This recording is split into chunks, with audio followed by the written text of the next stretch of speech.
of our work and witness, it is the promise that we make to you.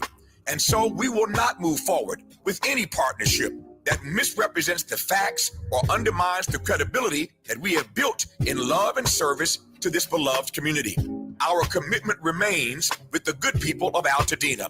We will continue providing independent, verified information to support your recovery without interference from any outside entity, including Southern California Edison, so you don't get burned twice. With a KBLA Talk 1580 editorial, I'm Tavis Smiley. As always, we welcome your feedback.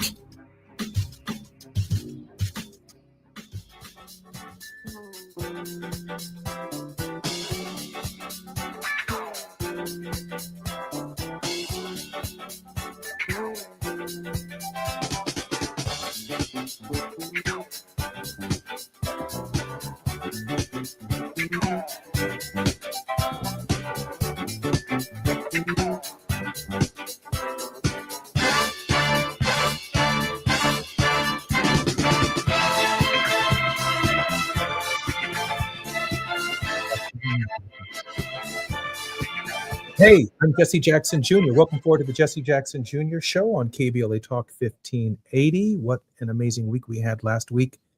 I apologize for not being with everyone on Friday. Received a call at the last minute that President William Jefferson Clinton and Secretary of State Hillary Rodham Clinton were coming to Northwestern Hospital to visit my father, and I thought it important to be there. Very grateful to KBLA and Tavis for his understanding. But it got me thinking. It got me thinking about the men and the women who are responsible not only for my father's care, but during Thanksgiving are responsible for all of our care, the providers. And just 4 days ago, before Friday, the One Big Beautiful Act, or the One Big Beautiful Bill, we call it the Big Ugly Bill, the Education Department excluded professional degrees for nursing in the Department of Education. What I can tell you right now is that caregivers save the American people hundreds of billions of dollars a year.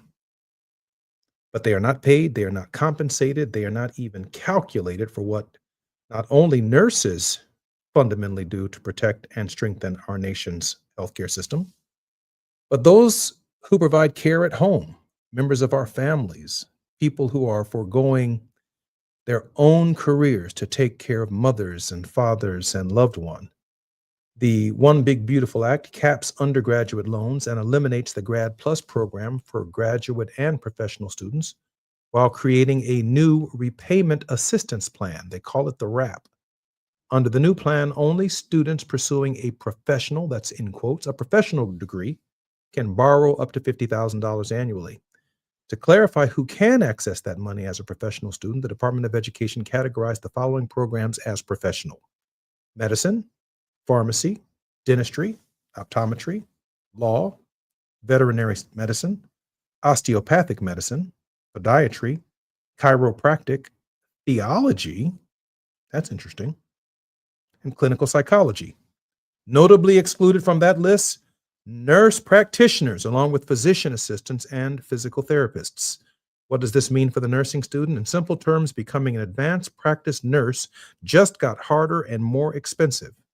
Graduate nursing students, already burdened with huge tuition, will lose financial benefits reserved for professional degree programs. This could deter prospective students, especially those from underrepresented or economically disadvantaged backgrounds, from even considering the nursing profession at a time post-COVID, where many nurses have chosen to leave the profession and others have chosen not to enter it.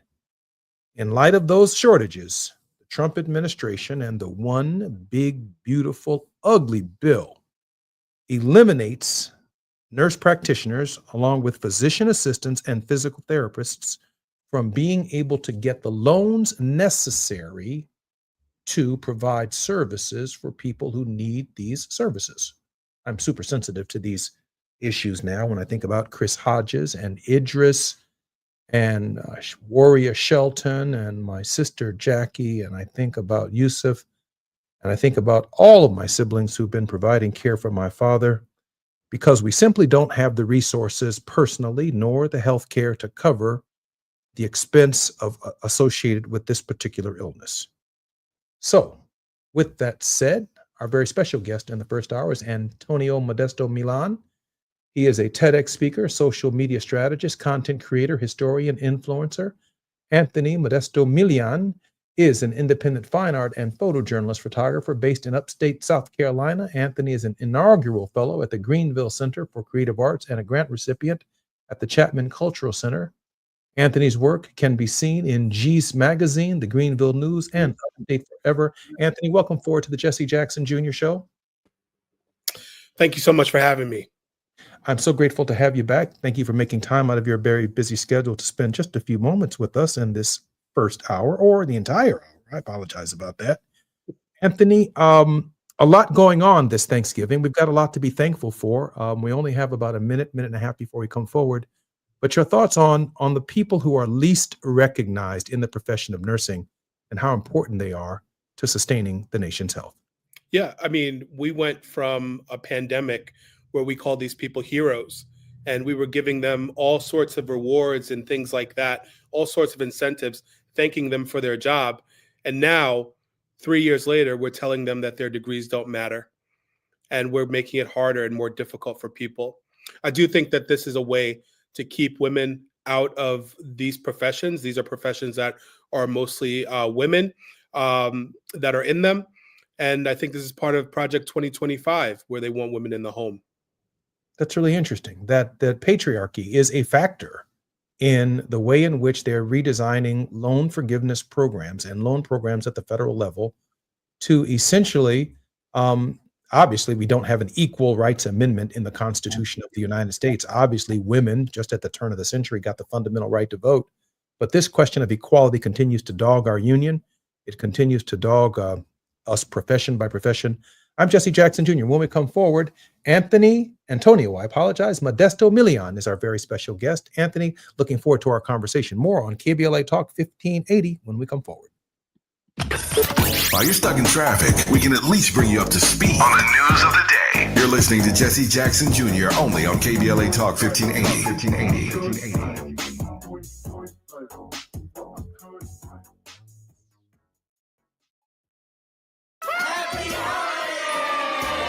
This holiday season, KBLA Talk 1580 wishes you and yours joy, peace, and prosperity. As we celebrate with family and friends, we're already looking forward to an exciting first quarter, packed with must-attend events to kick off the new year just right.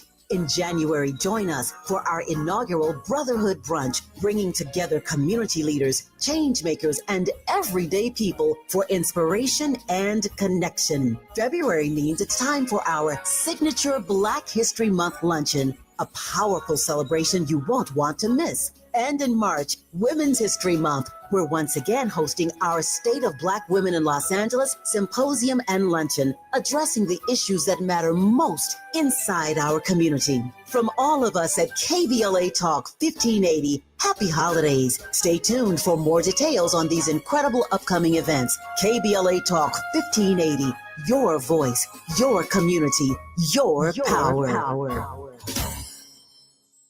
Roger and Tracy saved over $18,400. Cynthia was recovering from a family tragedy and saved over $10,300. If you are drowning in debt, then call Debt Blue. Debt Blue is a professional debt negotiation firm with over 20 years of experience helping people pay back a fraction of what they owe. Learn how to cut your debt up to half or maybe more. Be debt-free in 24 to 48 months, even with bad credit. With an A+ rating from the BBB, you can rest easy knowing Debt Blue is going to deliver guaranteed debt reduction. Debt Blue offers a success guarantee. You pay nothing unless your debt is reduced or completely resolved. That's right. You save money or it's free. Call now for significant debt relief and a free consultation. 800-200-8879. That's 800-200-8879. You don't have to declare bankruptcy. This program works if you owe $10,000, $20,000, or even $100,000 in debt. Call for your free consultation today. 800-200-8879. That's 800-200-8879. Now back to more of Jesse Jackson Jr. on KBLA Talk 1580.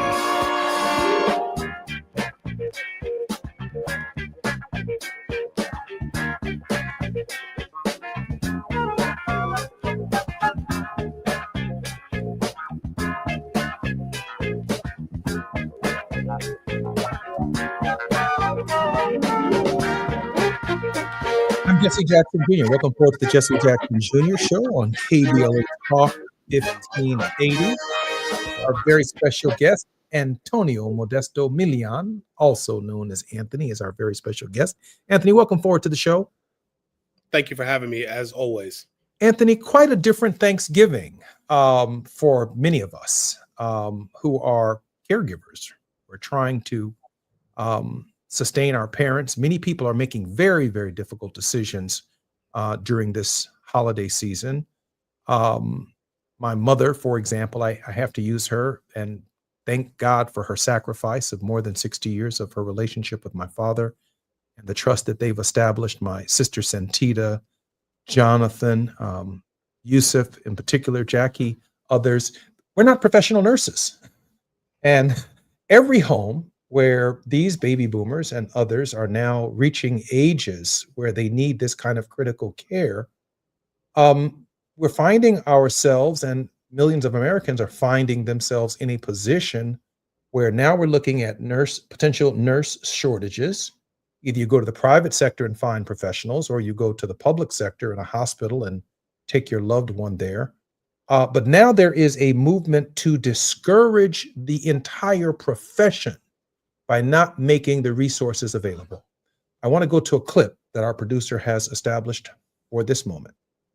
So I got a question for you. What is a professional degree? The U.S. Department of Education has a new definition about this.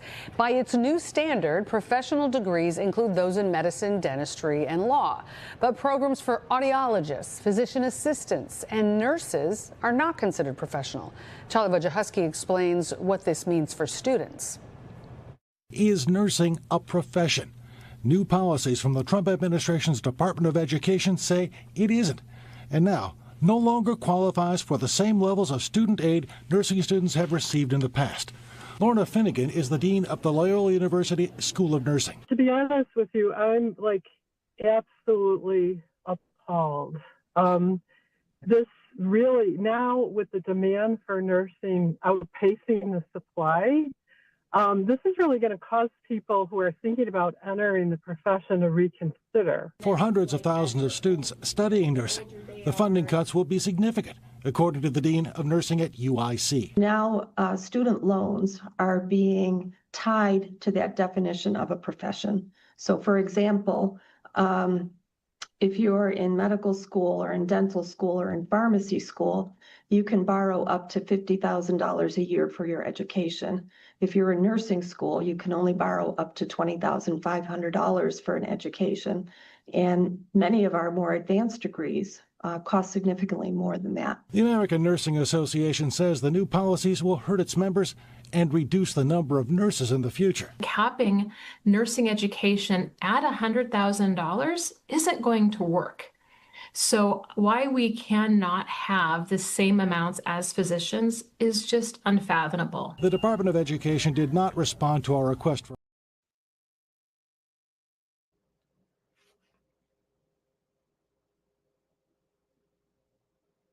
Anthony, no one knows when they are going to get sick. No one knows when their parents are going to get sick or some loved one. What we do know is that their illness is so catastrophic in terms of our regular routines that whatever it is we're doing, whatever plans we've made, suddenly we have to change them because the care is necessary at that moment.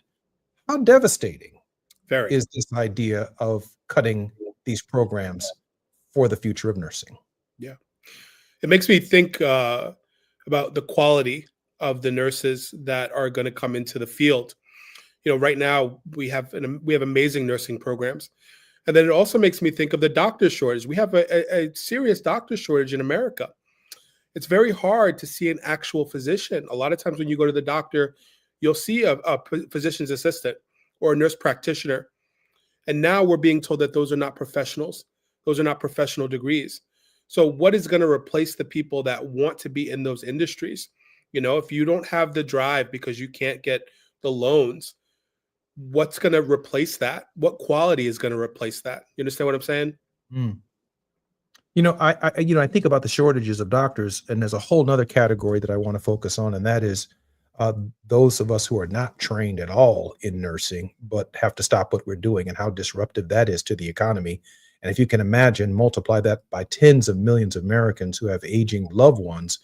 Some people are retiring early to take care of a loved one. Some people are moving from their home to a smaller unit to take care of their loved one. Some people are selling their homes and moving into apartments so the resources are there to take care of their loved ones. I mean, I could go on and on and on for just the home care aspect of this alone, but I like focusing, since you brought up the doctor shortage, not just on nurses, but on the doctor shortage. I stood in the chair of the House of Representatives when the Affordable Care Act passed, and that's exactly what it was called, the Affordable Care Act.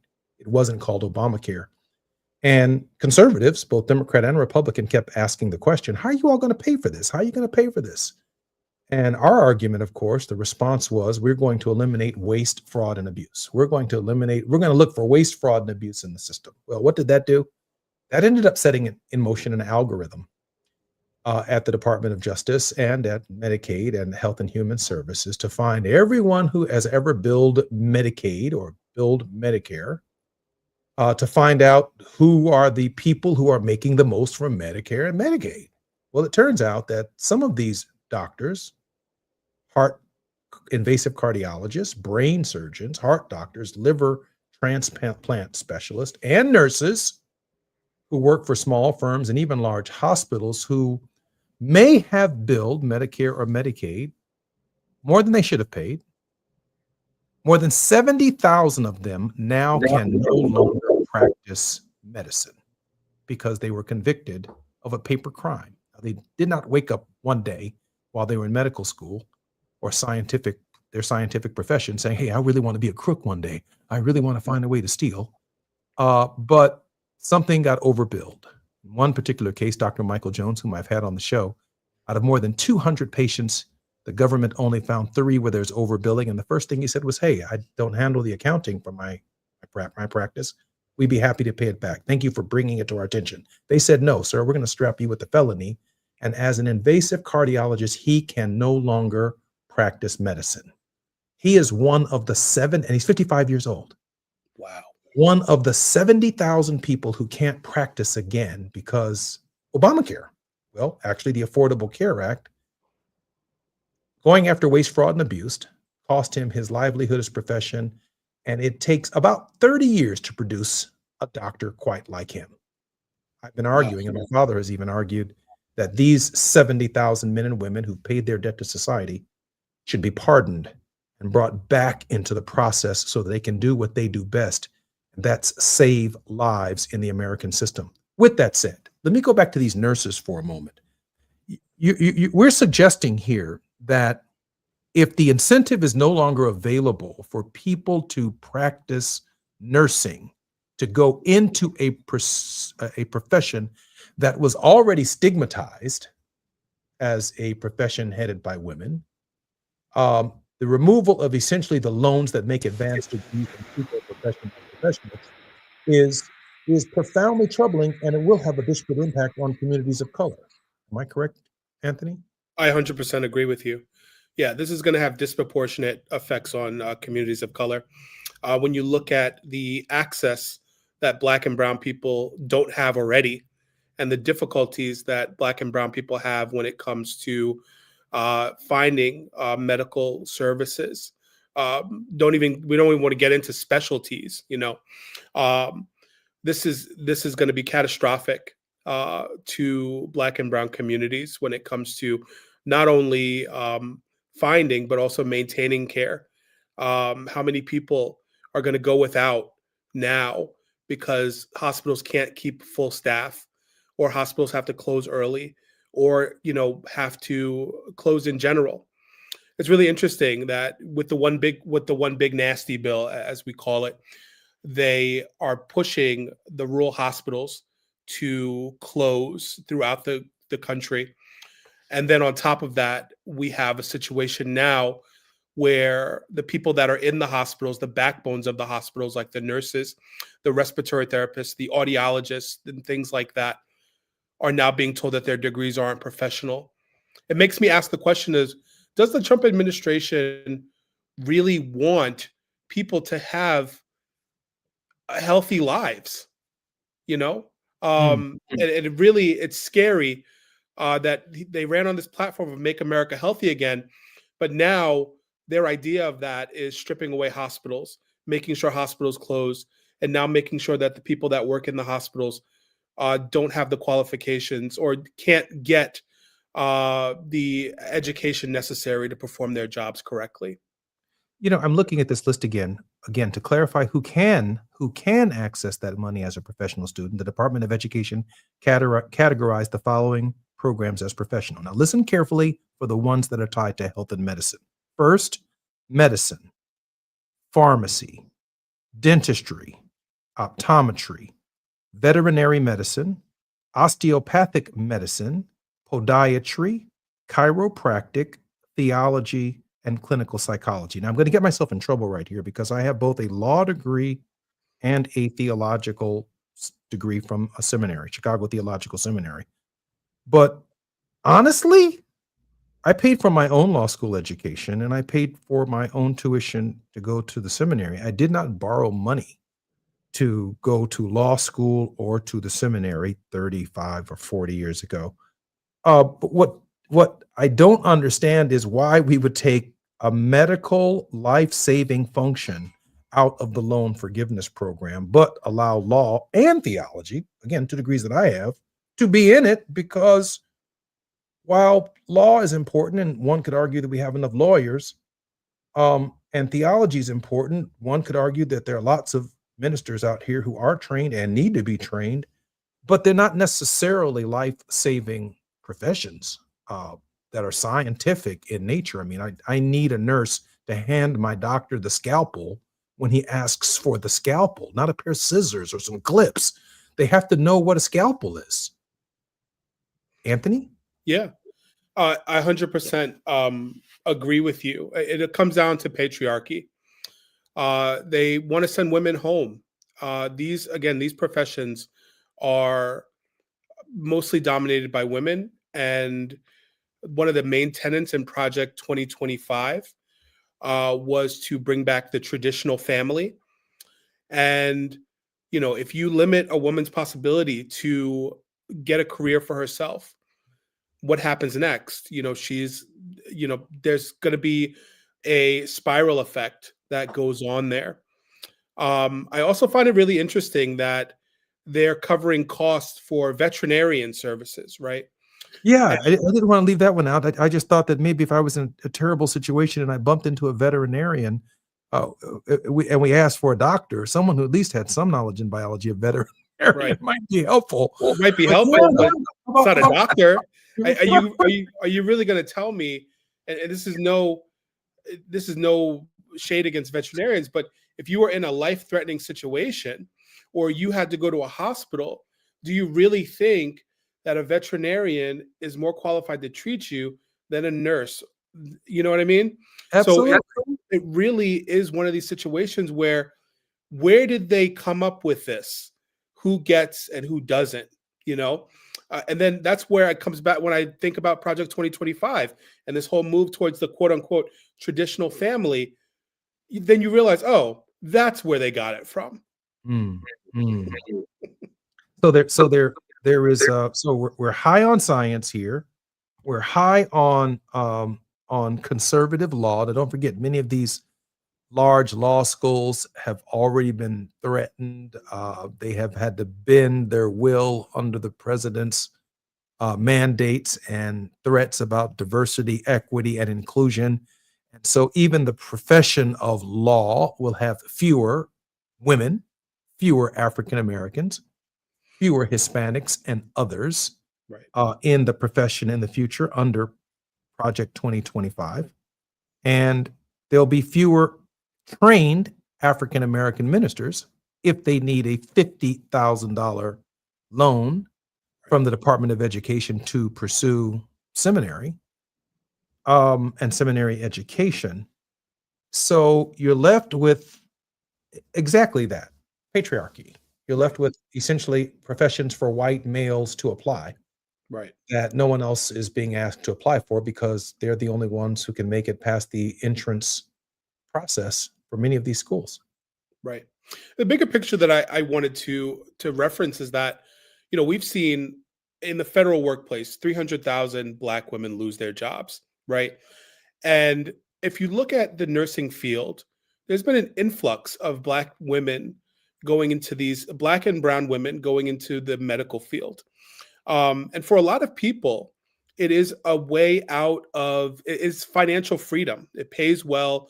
You have decent hours, and you can work anywhere, right? And I wonder how much of this is racialized, where Black and brown women are just being told, go home. Go home. That's ridiculous. As hard as they have fought to get out of the home, and as hard as they have fought to liberate our entire race and culture throughout time, they're being told to go home. I'm Jesse Jackson Jr., listening to the Jesse Jackson Jr. Show on KBLA Talk 1580. Our guest is Anthony Antonio Modesto Milian. More when we come forward on KBLA Talk 1580.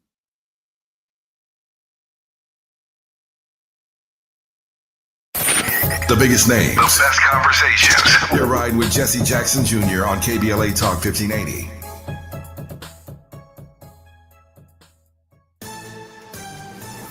I'm Amber Payton with BIN News Now. New York City Mayor-elect Zohran Mamdani says affordability was the key focus in his meeting with President Trump on Friday. It showed that this is an opportunity to now start to deliver so that people can do more than just aspire to struggle in New York City, but actually to be able to live there. Speaking on NBC's Meet the Press, Mamdani said the conversation opened the door for potential efforts to lower the cost of living for New Yorkers. A federal judge has dismissed the criminal indictments against New York Attorney General Letitia James and former FBI Director James Comey. They argued the appointment of Lindsay Halligan as U.S. Attorney for the Eastern District was unlawful. Comey had faced charges for allegedly lying to Congress, while James was accused of mortgage fraud. And Donald Glover, more widely known as Childish Gambino, says a stroke is what caused him to cancel his world tour last year. At Camp Flog Gnaw, the Black musician told fans he learned about the stroke after going to a Houston hospital with severe head pain. Get BIN News Now on demand 24/7 on the iHeartRadio app. The future of dentistry is here. Sprint Race 3D printing tech delivers crowns, veneers, and more. Same day. No temps, no waiting. One visit. Real results. Ask your dentist about Sprint Ray or visit 3ddentistsofla.com and upgrade your smile today. This is the KBLA Sports Minute with Ray Richardson. The Rams have the best record in the NFC after dominating Tampa Bay Sunday night 34-7. The sixth straight win for the Rams puts them at 9-2, a game ahead of Philadelphia, which lost Sunday at Dallas. This is the first time the Rams are number one in the NFC since Week 13 in the 2018 season. The Chargers had a bye yesterday. In his first NFL start, Cleveland Browns rookie quarterback Shedeur Sanders led the Browns to a 24-10 win over the Raiders in Las Vegas. Sanders completed 11 of 20 passes for 209 yards and one touchdown. After the game, Cleveland head coach Kevin Stefanski declined to say if Sanders will remain his number one quarterback. The Lakers are 12-4 after holding on for a 108-106 win Sunday at Utah. 33 points, 11 rebounds, and 8 assists for Luka Doncic. LeBron has 17 points and 8 assists in 34 minutes. No debates, no speculation, just the info you need. That's your KBLA Sports Minute. I'm Ray Richardson on KBLA Talk 1580.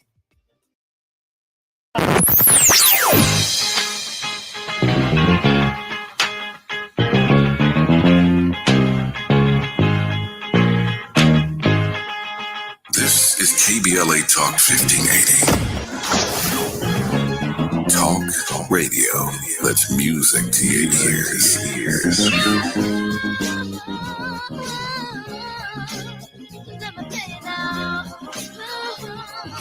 We're unapologetically progressive. KBLA Talk 1580. We've got a lot to talk about. I'm Reverend Gerald, the life coach. Is someone you love struggling with addiction and mental illness? Is improving your family's health important? Want to leave a legacy that your family can grow? Are you ready to enhance your perception of life experiences? Then wake up weekends at 7 a.m. with Urban Family Focus and get the wisdom, opportunity, resources, and motivation to live your best life. Join the conversation on Urban Family Focus Saturday and Sunday at 7 a.m. Unapologetically progressive. KBLA Talk 1580. We've got your black. Established in 2020 during a time of deep racial unrest across our state and country, the Black Freedom Fund was created to make sure that leaders and organizations working to support Black communities and build power have the resources they need to stay in the fight for the long haul. We believe that those closest to the issues impacting our communities know best how to solve them. That's why in just the last 5 years, we've granted more than $45 million to over 200 grassroots organizations across California. That is the largest collective investment in Black organizing in history, and we're just getting started. We are clear-eyed and committed, more now than ever, to our people, our power, and our possibility. Join us in creating a future where Black people harness their full power to shape their lives and realize a just world for all. Learn more at fundblackfreedom.org. That's fundblackfreedom.org. The Black Freedom Fund is proud to sponsor Conversation Live Altadena Rising with James Farr on KBLA Talk 1580. The holidays mean more travel, more shopping, more time online, and more personal info in more places that could expose you more to identity theft. But LifeLock monitors millions of data points per second. If your identity is stolen, our US-based restoration specialists will fix it, guaranteed, or your money back. Don't face drained accounts, fraudulent loans, or financial losses alone. Get more holiday fun and less holiday worry with LifeLock. Save up to 40% your first year with promo code NEWS. Visit lifelock.com. Terms apply. Your ambition just met its match with Robinhood. Trade stocks and ETFs, options, futures, and crypto all on one platform. Get started today at Robinhood.com/yourmoney. Your money, your move. All investments involve risk, including loss of principal. Options, futures, and crypto trading carry significant risk and may not suit all investors. Securities offered through Robinhood Financial LLC, member SIPC. Futures trading is offered by Robinhood Derivatives LLC, not FDIC or SIPC protected. Crypto offered through Robinhood Crypto LLC, NMLS ID 1702840, not FDIC or SIPC protected. Portfolio management offered by Robinhood Strategies, an SEC registered advisor. Oh, how's that flu, babe? Did you take DayQuil Intense Flu yet? Nah, I got this. Ugh, okay, I don't got this. You stay on the couch, and I'll grab the DayQuil. Undo your flu symptoms with DayQuil Intense Flu. DayQuil Intense Flu provides powerful relief of your flu symptoms. I'm ready for that to-do list. Wow, you do got this. DayQuil Intense Flu. The daytime coughing, aching, fever, under your flu, medicine. Use as directed, keep out of reach of children. The holidays mean more travel, more shopping, more time online, and more personal info in more places that could expose you more to identity theft. But LifeLock monitors millions of data points per second. If your identity is stolen, our US-based restoration specialists will fix it, guaranteed, or your money back. Don't face drained accounts, fraudulent loans, or financial losses alone. Get more holiday fun and less holiday worry with LifeLock. Save up to 40% your first year with promo code NEWS. Visit lifelock.com. Terms apply. You're listening to Jesse Jackson Jr. on KBLA Talk 1580.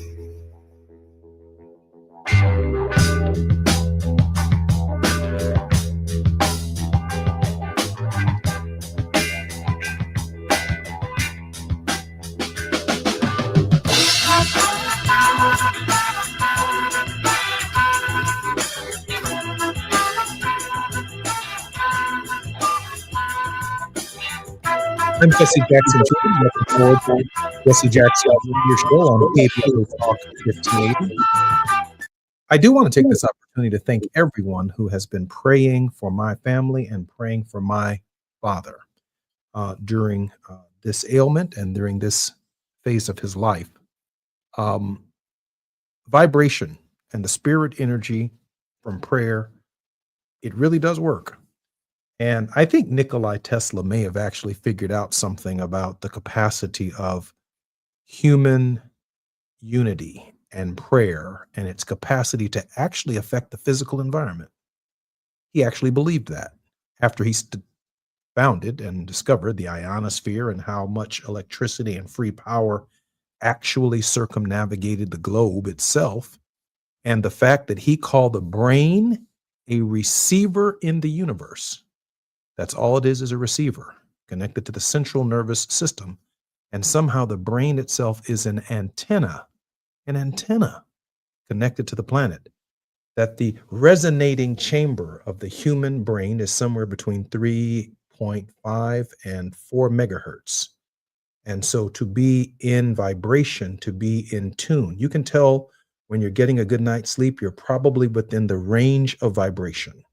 That's about the range of prayer, by the way. When you pray in 3.5 megahertz, The prayer is received differently than when someone shouts it at you. That's different. And so we are part of a planet. We are part of an organism that we're all part of. And I can tell you that a miracle has been visited upon my father and the Jackson family, and we've got a lot to be thankful for this Thanksgiving. Far from being out of the woods, but we know the power of prayer and that it works. Walking through the hospital, people just walking up and saying thank you and thank you, thank you, thank you for all that your family's done, and we're all praying for the Reverend. That's a lot of power. Anyway, in this hour, we've been talking about the nursing professions with Antonio Modesto Milian. Some of the key takeaways from the big, bad, ugly bill is that nursing as a profession has been excluded as a professional degree by the Department of Education. The key takeaways are these. Graduate nursing students will lose access to higher federal loan limits previously available to professional degree programs.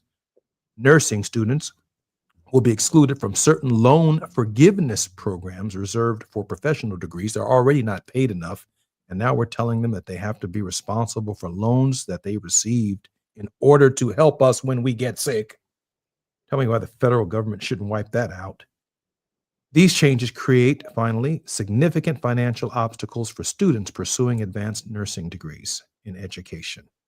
Anthony, disparities are a factor in our concern as African Americans, Hispanics, and underserved communities like Native American communities that have always struggled, and rural health communities where oftentimes physicians are not in rural health communities. It is a professional nurse practitioner. In fact, professional nurse practitioners are in Walgreens. They're in CVS.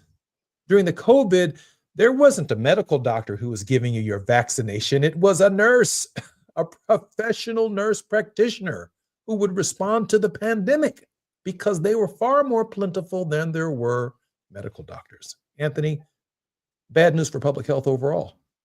Horrible news for public health.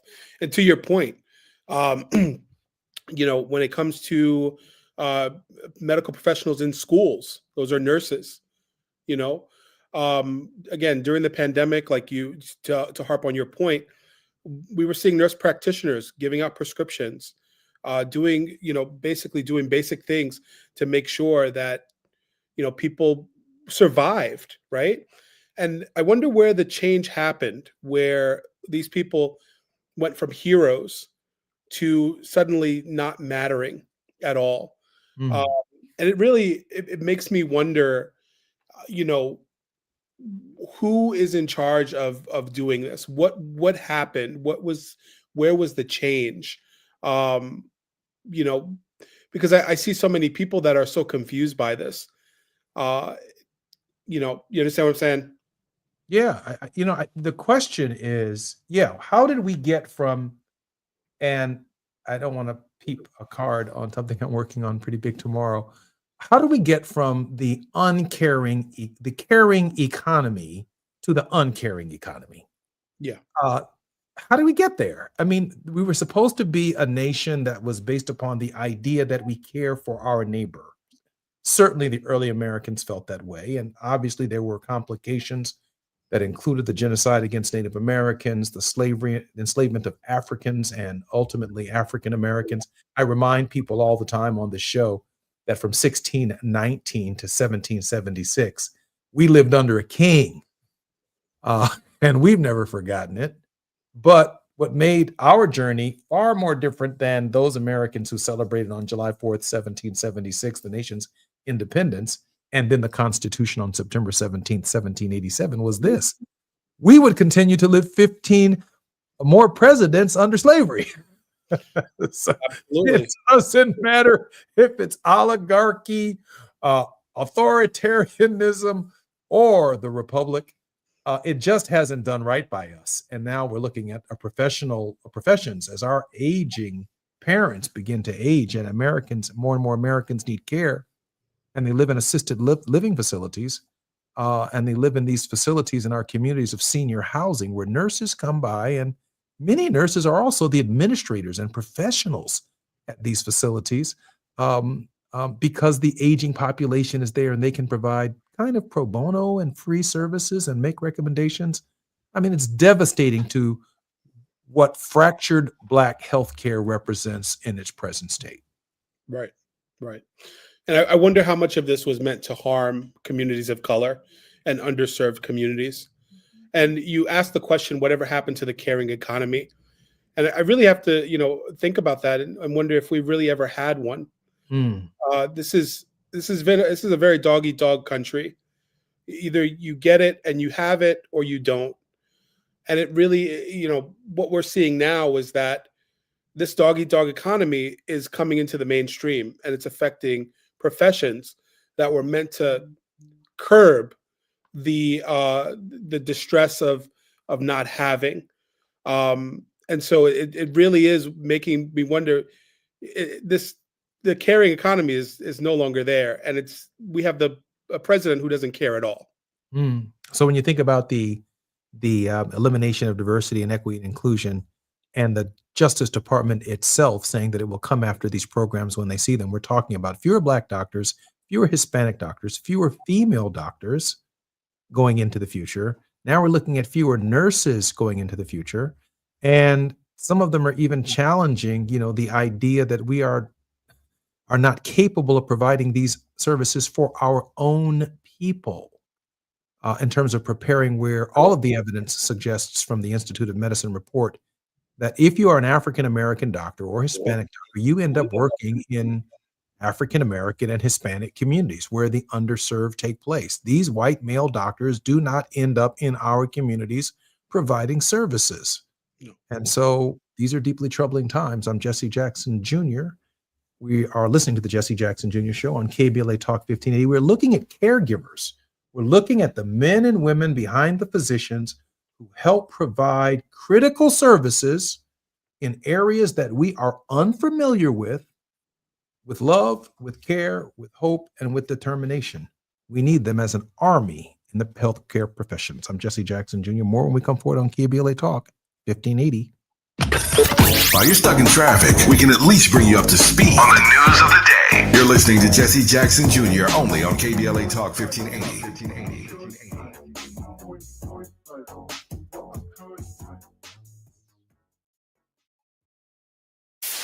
KBLA Talk 1580. We've got a lot to talk about. KBLA Talk 1580 reminds you that we keep us safe. Every girl deserves a chance to shine. That's the belief behind Forgiving for Living, Inc. Since 1999, this organization has been empowering at-risk girls ages 13 to 18, helping them overcome behavioral and mental health challenges. Founder Wendy Gladney's personal journey inspired the mission to give girls hope and purpose through the power of forgiveness. Through their ambassador program, workshops, and annual conference, Forgiving for Living has touched over 3,000 young lives, providing mentoring, life skills, training, and tools for building self-esteem and confidence. You can make a difference. Visit forgivingforliving.org to donate, volunteer, become a mentor, or find help for a young girl in need. Forgiving for Living, Inc., building brighter futures for young girls. Visit forgivingforliving.org today. This is a community call to action from KBLA Talk 1580. We ask seniors how to prevent Medicare scams. My best advice, if you get a phone call, do not talk to the person. These people are well trained. Don't talk to them. They don't know me. They're just trying to scam me. Don't be fooled. Hang up. Just hang up. Never give out your Medicare number. They're going to get your number to put in a false claim. If I get a call from someone, I don't pick up the phone. And should I pick up the phone and they ask for information, then I hang up. How do you detect Medicare fraud? Just like I check my credit card statements, I check my Medicare statements monthly. Scammers can get a hold of your number, order medical devices through your account, and you're not even going to know about it if you don't look at your statement. Check your statement every month. If you get your statement and you see something that you know you did not have done, you report it. Call your senior Medicare Patrol. To report Medicare fraud, call the Senior Medicare Patrol at 855-613-7080. KBLA Talk 1580. We've got a lot to talk about. KBLA Talk 1580, connecting you with services and solutions. The Autopsy Initiative provides a second autopsy free of charge for victims' families who have lost their loved ones due to a police-related death. The services offered through the initiative include the completion of a second autopsy, disclosure of preliminary findings, and a final autopsy report. A police-related death is when an individual is harmed by police officers using deadly force, which results in an individual's death. Police-related death includes in-custody deaths, including those that arise during contact with law enforcement officers during arrest, pursuit, booking, transport, or incarceration. The Autopsy Initiative has a team of board-certified pathologists on call. An autopsy request may be completed by anyone with a close relationship with the victim, which may include the victim's spouse, partner, relative, close friend, or lawyer. To request a free second autopsy for a victim of police violence, please visit knowyourrightscamp.com. That's knowyourrightscamp.com. Then click on Autopsy, then click on Request. At KBLA, we believe in justice for victims of police violence. We say their names, and we don't black down. This is a community call to action from KBLA Talk 1580. Do you owe $10,000 or more in credit card debt or personal loans? With credit card debt at all-time highs, Debt Relief Advocates is urgently notifying consumers of debt relief now being made available, designed to aid consumers with out-of-control credit card debt. Those who qualify and enroll for this relief program will only have to pay back a fraction of what they owe. This is not bankruptcy or a debt consolidation loan. This is a relief program that credit card companies would rather you not know about, as it ends your debt nightmare and saves you lots of money. Consumers owing at least $10,000 in credit card debt or personal loans can now take advantage of this debt relief as the cost of living skyrockets. Debt Relief Advocates has established a relief hotline for you to call to learn what debt reduction you may qualify for, so don't wait. For this free information, call the Relief Hotline at 800-515-4493, 800-515-4493, 800-515-4493. Now back to more of Jesse Jackson Jr. on KBLA Talk 1580.